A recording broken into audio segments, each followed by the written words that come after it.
Féodalité, souverain et premiers États.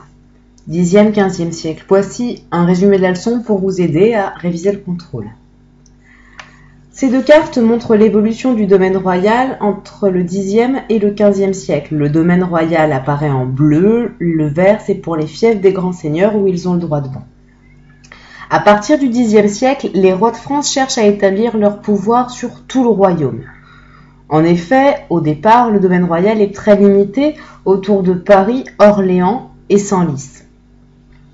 Peu à peu, par des mariages ou par des guerres contre les vassaux qui les ont trahis, par exemple, on peut voir la Champagne qui est ajoutée par mariage, ou encore la Picardie qui est rajoutée suite à la bataille de Bouvines en 1214.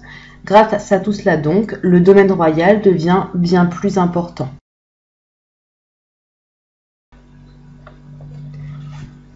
En 1337, c'est donc le début de la guerre de 100 ans. Pendant 90 ans, les Anglais vont avancer et conquérir le territoire français.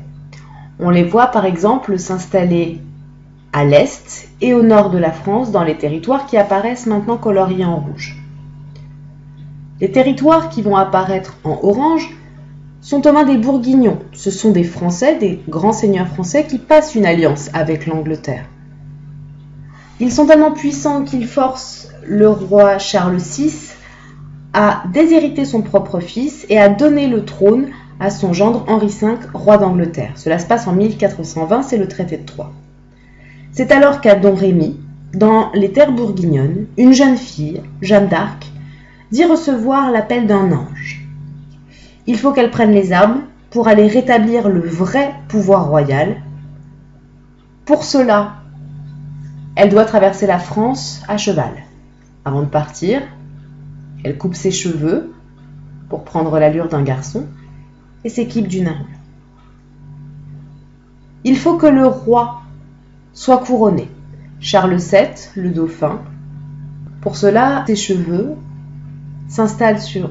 Pour cela, elle prend l'armure, elle coupe ses cheveux, monte sur un cheval et traverse une grande partie du royaume pour rejoindre Chinon, où elle va rencontrer le dauphin Charles VII.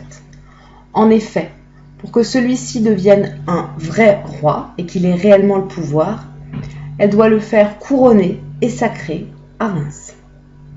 C'est le message.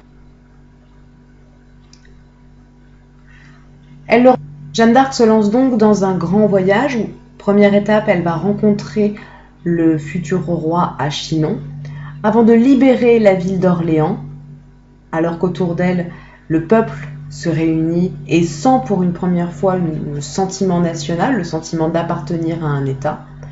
Cependant, sur le chemin qui l'amène vers Paris, elle est faite prisonnière par les Anglais qui vont la condamner pour hérésie et la brûler vive à Rouen. Ce personnage est très important car c'est elle qui va faire du roi un vrai roi grâce à la cérémonie du sacre.